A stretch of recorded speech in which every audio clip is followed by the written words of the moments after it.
Fantastic. Thank you so much, Johanna. It's great. It's great to join the UN Innovation Network in this new capacity. Really excited about this. So glad to share this early thoughts with you on our work with Accelerator Labs. So before I do, let me just say a couple words about sort of the journey of innovation within UNDP in general. So starting about 7-8 years ago, there was a lot of work done, sort of, we call it flying under the radar, right? So sort of small scale prototypes here and there, very much under the radar until they were varying levels of success. And then kind of this taking off, about 2013, 2014, where you had sort of multiple approaches, behavioral insights and big data, and multiple approaches kind of being used for various sustainable development issues. Starting in 2014 until now, the effort has been to kind of build a landing strip, right? To sort of hack the programmatic processes, the procedures, and get the organizational ready for this to scale and increase innovation capacity kind of in everyday practice. If we were to extend this metaphor, we would sort of say that now the Accelerator Lab network is a little bit like building a network of airports, right? So this is sort of largely the journey of innovation throughout UNDP. I am leading on the Accelerator Labs, which I'll talk mostly about today. UNDP will continue to maintain an innovation facility, which you'll be familiar. This was the work of Benjamin Kumpf and Malika, who have both moved on to really new and exciting jobs. But that will continue largely as a sort of to fund more cutting edge, higher risk, proof of concept type innovation. Whereas the Accelerator Labs will be the scaling mechanism throughout UNDP. So moving on to the Accelerator Labs themselves. Essentially, we are setting up labs in 60 countries. These are brand new labs, not building on the sort of 10 or so that UNDP had been supporting in various capacities, sometimes in government, sometimes in the office, sometimes with partners. Beyond those initial 10, we're looking at now an additional 60. So it's a really kind of, crazy ambitious agenda, and I think that's what Johanna is referring to when she says I'm a little bit scattered lately. So please do forgive that if that's the case today.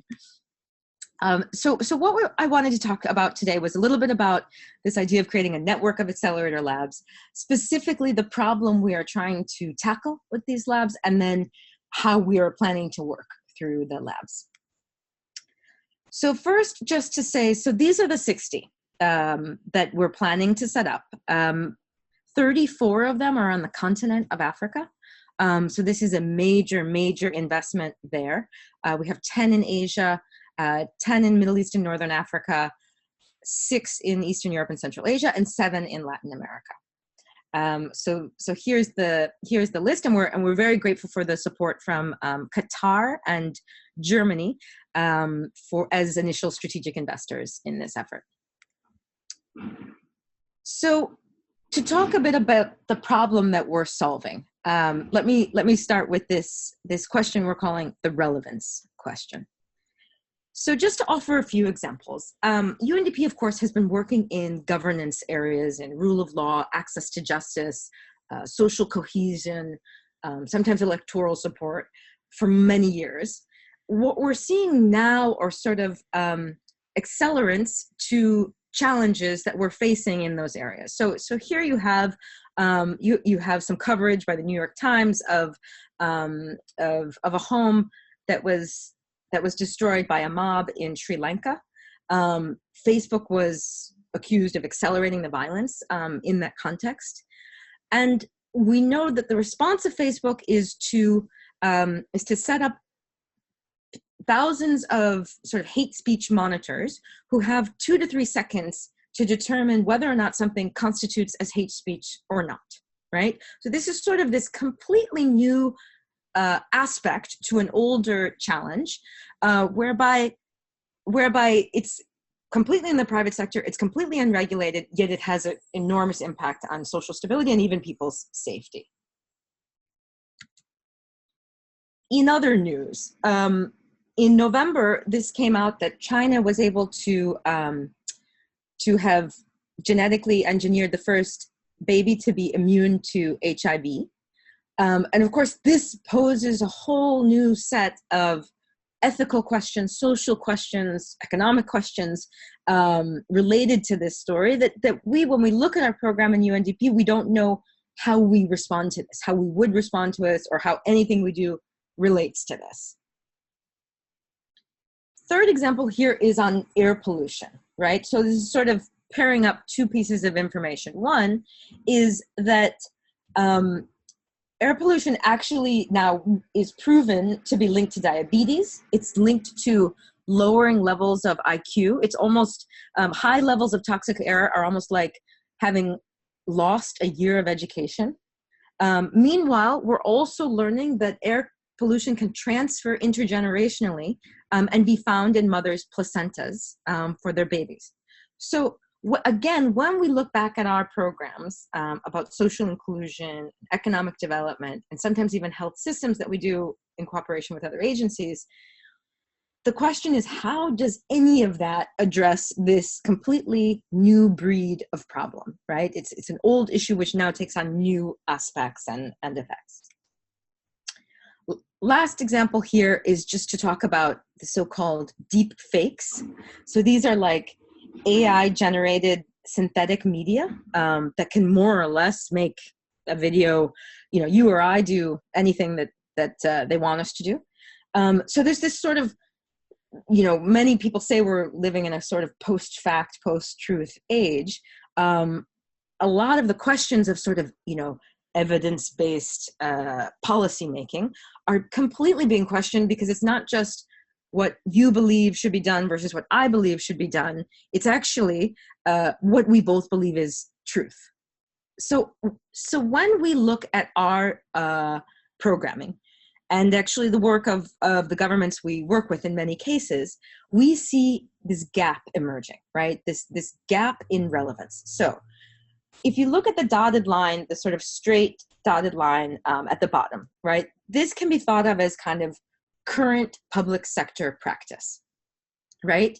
The line that's shooting up in an exponential curve is the external environment, right? This is the increasing frequency and intensity of climate events. This is the looming fourth industrial revolution. This is rapid urbanization, rising inequalities, consequences of a multipolar world. All of this is increasing in complexity. And what we see happening is that there's a gap between what we do in our traditional public sector methods and this exponentially changing world that we're trying to operate in.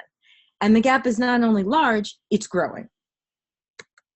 So we look at sort of traditional development practice in UNDP and with our partners, and we see things that aren't working, right? We see sort of one-off multi-year planning sessions, sort of 5-year plans in country program documents and UNDAPs and what have you that hover at a high level and don't come to fruition.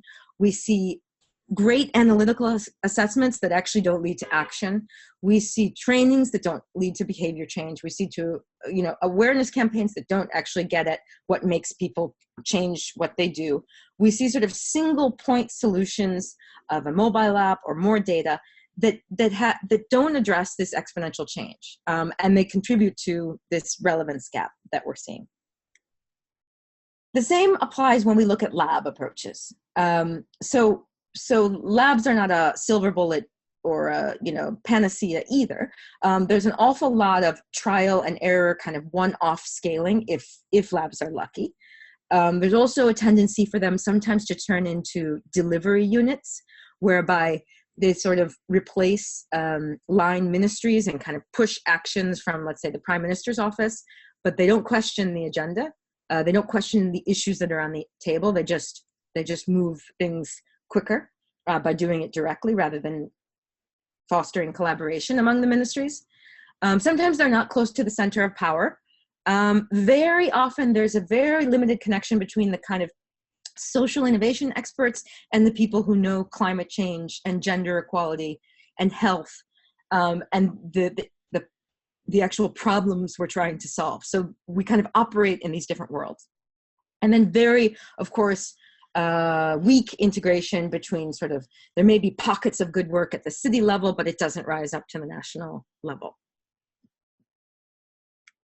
So in terms of how we're trying to reduce this gap in relevance between us and the outside world, essentially we have three ways of working for the Accelerator Labs: solutions mapping, collective intelligence, and managing a portfolio of experiments. So to talk a bit about solutions mapping. So essentially here, what we're looking for is actually finding people who have faced a problem and are solving it already. These are not people with good ideas. These are people who are already doing it, right? They're often 3 to 5 years ahead of the market. They're tired of waiting for public sector, public services to solve their problem, and they just do it. These people are often called lead users. I think the term was coined by Eric von Hippel out of MIT. And he studies this a lot because he wants to call attention to the fact that innovation doesn't just happen in firms. He's an economist, but it happens among individuals as well. So these kind of lead innovators on the ground. So we're looking for these kind of people. So for example, here is someone who the sort of commercially made tractors were too big to make very sharp turns on small plots of land, which is what he has. So he took some parts from scrap yards, from the junkyard, and basically rigged together this tractor, which is much more nimble than the ones produced commercially. And eventually, his design was actually bought out, as a solution better than the market or the firm could have done. Similarly, farmers in Bangladesh see year to year how their farms are being flooded.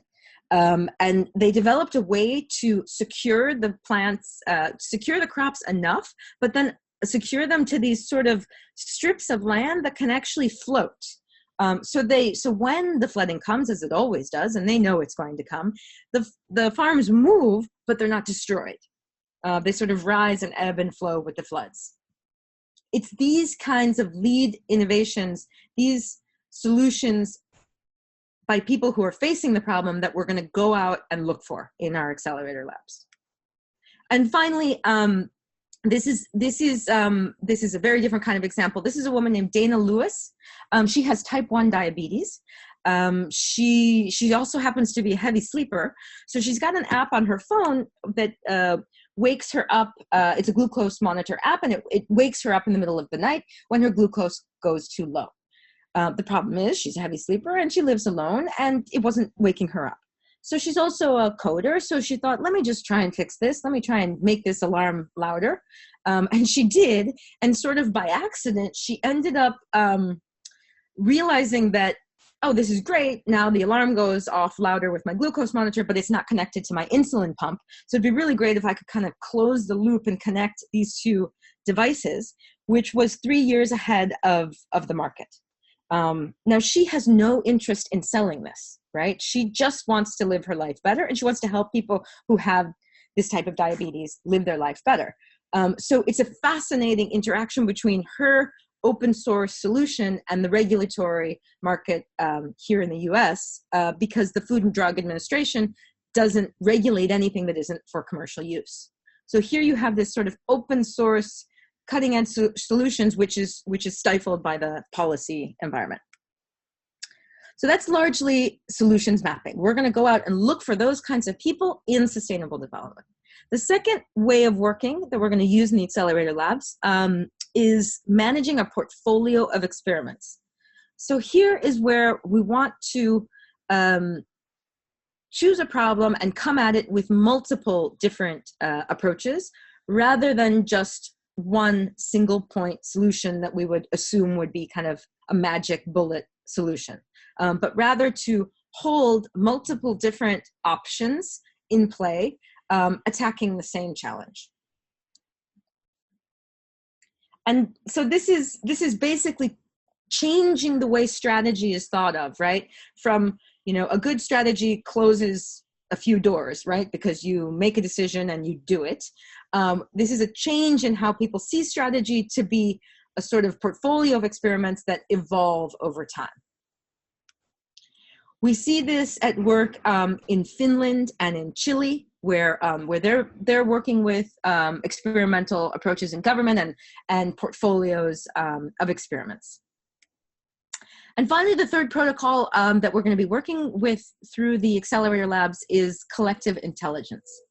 So essentially here these are methods that probably many of you use. It's just an umbrella term for combining, making people work better together, and sometimes with machines, to solve public problems. So when we say intelligence, we're talking about mimicking the functions of the brain, right? So people collectively observing flood patterns to prevent damage. We're looking at predictive models. We're looking at better memory, better analysis, maybe even better creativity and innovation, but transposing these individual functions of intelligence on the collective, usually bringing in some machines to help, but a lot of with people.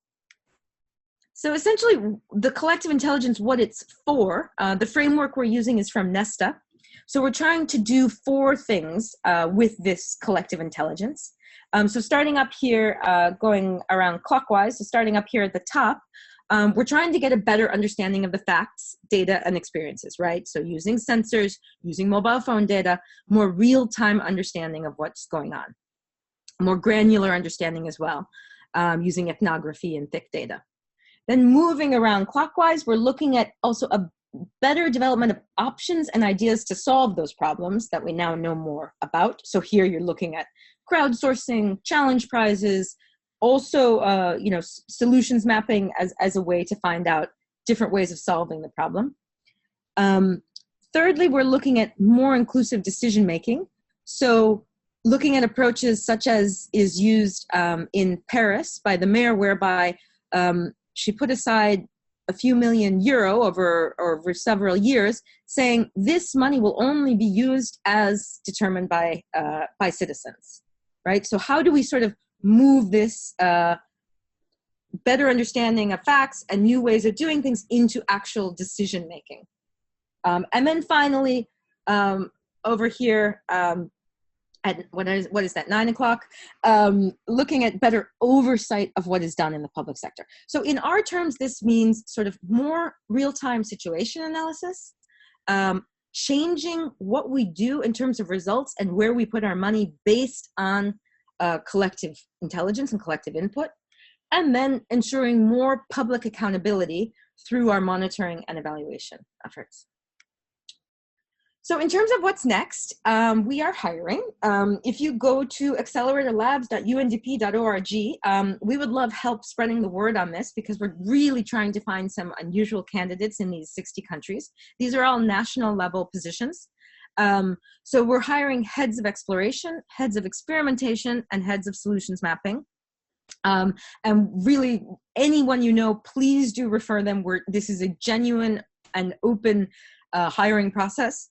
We're looking for ethnographers and people with different kinds of skills that we don't have in-house to complement the substantive expertise that UNDP has in country.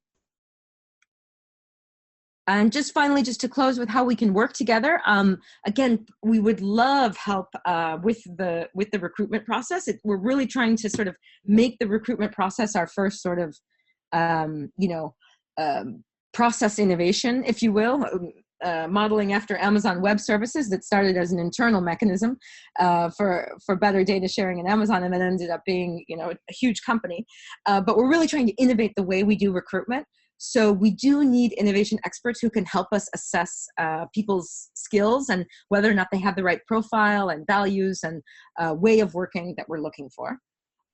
Secondly, we really look forward to working together with the UN at the country level. what the labs are going to be doing will be determined by at the country level. So we're not dictating from the global level which thematic areas or frontier problems they address. That's up to them. So a lot of the collaboration would need to happen, you know, at the country level. And then, of course, through the Innovation Network, which is why we're here talking to you and really keen to keep talking in this way.